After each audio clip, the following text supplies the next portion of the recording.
Listen to this. I feel like, what purpose do I serve? I'm not even successful. I've been 44 years old. I even have a girlfriend. I just feel like, I feel like I'm defective in a way, psychologically. Like, why do I exist? So there's nothing wrong with you. Is that you believe? You believe. It's not her. It's not him. It's not them. You believe that something's wrong with you. Since you believe that, other people will believe it too. When people tend to have a lower self-esteem, the behavior tends to be not appropriate because they feel inappropriate, so it comes off as inappropriate. I didn't say it on the coaching call with him, but I will also say, if you want to be interesting, be interested. Because when you try to be interesting, you're focusing on yourself. You're in your head. You become awkward. Or what can I say that's witty? What can I say that's funny? What can I say to keep their attention? When all you have to do is just be interested, genuinely interested in the person you're speaking to. All those insecurities that you feel and awkwardness that you feel start to fade away, because now the center focus is not about you. It's about the person that you're speaking with. It's internal. It's not necessarily because you're being awkward. It's because you feel awkward.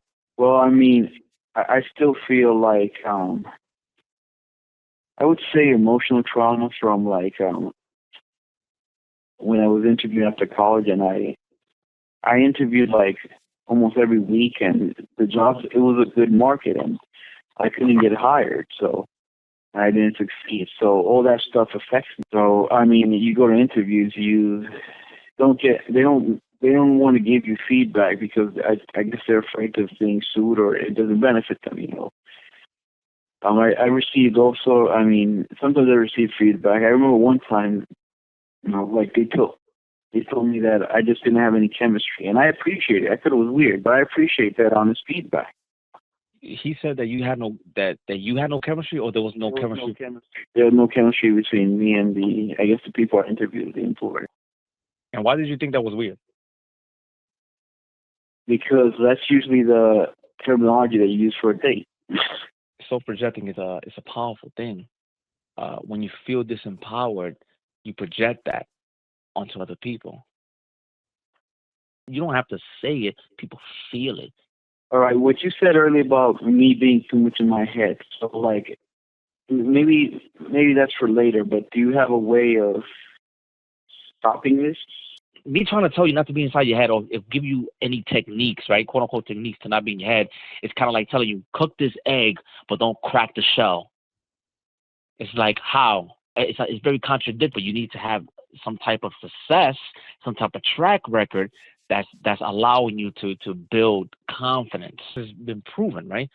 If you're truly upset, truly angry, physically force a smile, like physically force it, and you'll start feeling happy because you're taking the action, even though you don't feel like it. It's funny. It's funny because I was in my room, right, and I don't remember what I was upset about. I was very angry, but I remember reading that, and I said, okay, this is going to be very silly, but I'm going to force a smile. This is just internal dialogue. I'm literally forcing a smile, bro. I started feeling happy because I took the physical action of smiling.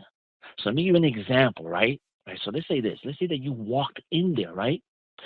And what's a body behavior that someone with confidence would do in an interview? How do you think they will behave? Someone with confidence, just body language, no words, body language. How do you think they communicate?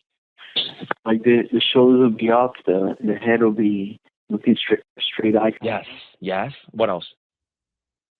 Um, the tone will be like vocal. It wouldn't be meek. Yes. Also, when they speak, they'll use their hand gestures. I don't know if you noticed that from confident people. They gesture, they're very animated with the hand gestures when they speak. When they're making a strong point, they'll clench their fist and say, yes, that's how I came here. And, they use very expressive body language.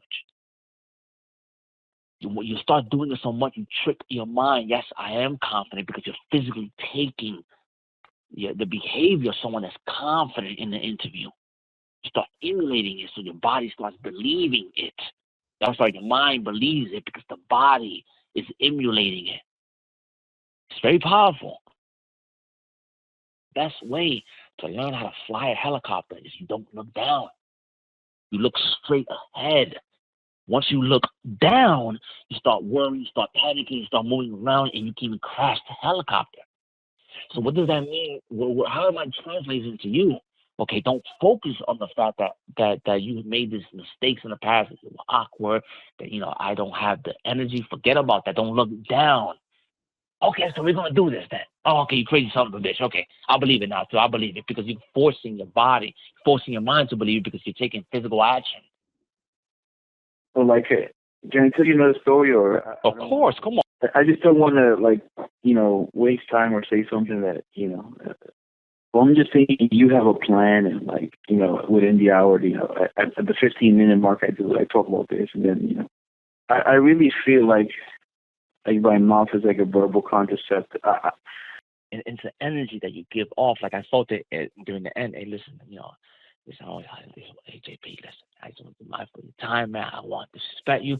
It kind of, and I'll be very honest with you, it comes off as annoying because what that does is when you behave that way, it reminds me, and I'm not saying that, hey, listen, it's just, I'm aware of it, right? So I'm just making you aware of it, what it could do to other people. I'm just making you aware of how it made me feel, right? So how it probably makes other people feel. But when you behave like that, and you start speaking like that, it annoys me. And I'm going to tell you why it annoys me. It annoys me because it reminds me of my own insecurities.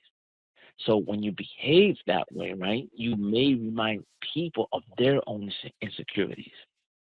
People want to feel good. People want the person that brings them good feelings. So when you come like that and you approach people and you're projecting that insecurity, it repels people.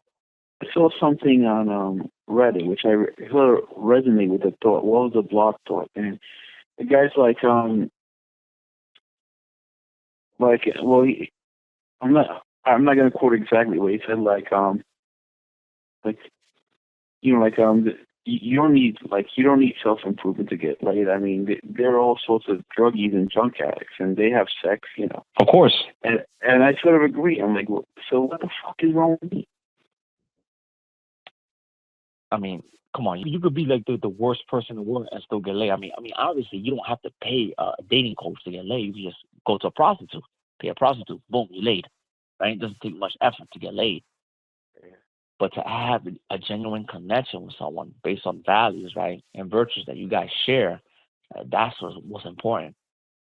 Because you'll feel crazy, right, around people, and they'll make you feel awkward, right?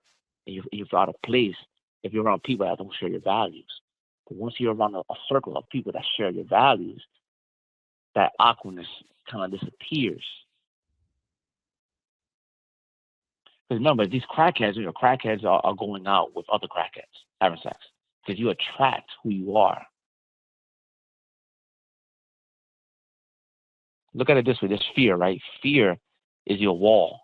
One thing I can guarantee you, right? I can fucking guarantee you this: that behind that wall that you have there, that fear, because remember, this wall is created by you. Behind this wall, fear is success. It's the life that you want to live. But the wall has to come down.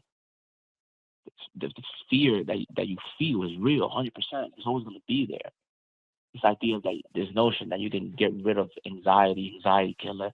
No, anxiety is always going to be there. You just become better at managing it, But fear, every fear is real. But the thoughts that create, right? The thoughts that produce that fear are not. We create our world. I'm sorry, go ahead. It's just a feeling that's real, right? The feeling is very real. Very real. That fear that you feel not being accepted, being rejected, is there. It's real. That's a real feeling. But the thoughts that are creating it, they're not. So it becomes a self-fulfilling prophecy, right? There's good questions you can ask yourself. There's bad questions. The mind is very loyal. Right? So the mind, if you ask me, why am I such a fuck up? Why me? Your mind will scan for answers and will give you back those answers, even if they're true or not. But you're asking your mind questions, so your mind's going to give you an answer. Your mind could be your best friend, or it could be your worst enemy. Your mind is not on team thrive. Your mind's on team survive.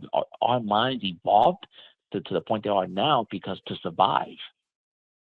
Once you're comfortable, your mind sees no reason to risk the comfortability that you have. We literally have to trick our mind on being on our side. You do that by taking freaking action. You have to literally force your mind to be on your side. Bro, I willed. When I tell you that I wanted it so much, I fucking willed myself to do things. I will push my body to do it. And that didn't create a strain, like a big strain on you? Yes. and you want to know a secret? Go ahead. That in the beginning, it's going to be very difficult. But it doesn't last. That's the thing, that we think that, oh, it's too difficult. It's always going to be like, I can't do this for forever. This is too much.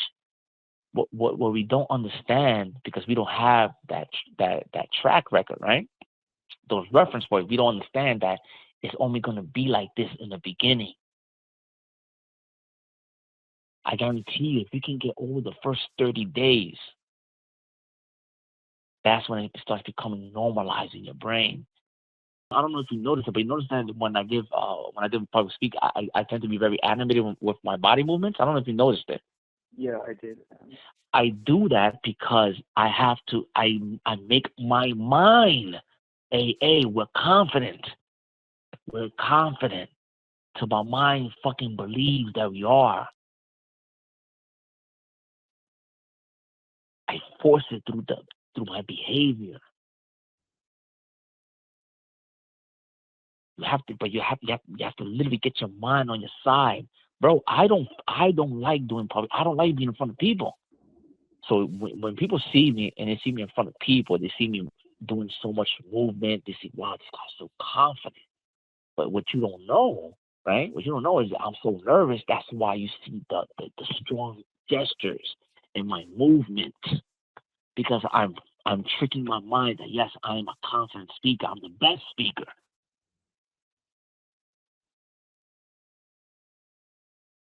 That's interesting. I thought you just enjoy this shit. No, come on, bro. I'm not enjoying that shit when I'm up there. But I tell myself that I am. Why? Well, I tell myself, oh, I love this. Oh, this is the best. Your mind is on team survive. It's not on teams thrive. Your mind sees no reason why you should be thriving. Remember, your biologically, we are made to conserve energy, not to expend energy. I always say that the more action you take, the more confidence you have. There's nothing fucking wrong with you. There's nothing wrong with you. It's just your internal dialogue. It's the truth. Because I believe that. And I believe something was wrong with me, right? So other people responded to me appropriately to how I felt about myself.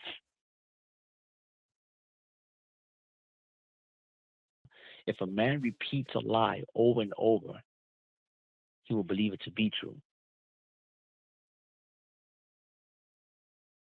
Even if it's a lie, even if you repeat a lie to yourself, you believe it to be true. So you repeat the lie to yourself that you're not good enough. Something's wrong with me. It doesn't matter if it's true or not. You start believing it. You start internalizing it. It becomes a part of your being. A lot of people think that confidence is the problem. It's not. The real problem is when someone becomes convinced that there's something fundamentally wrong with them. That's the trap.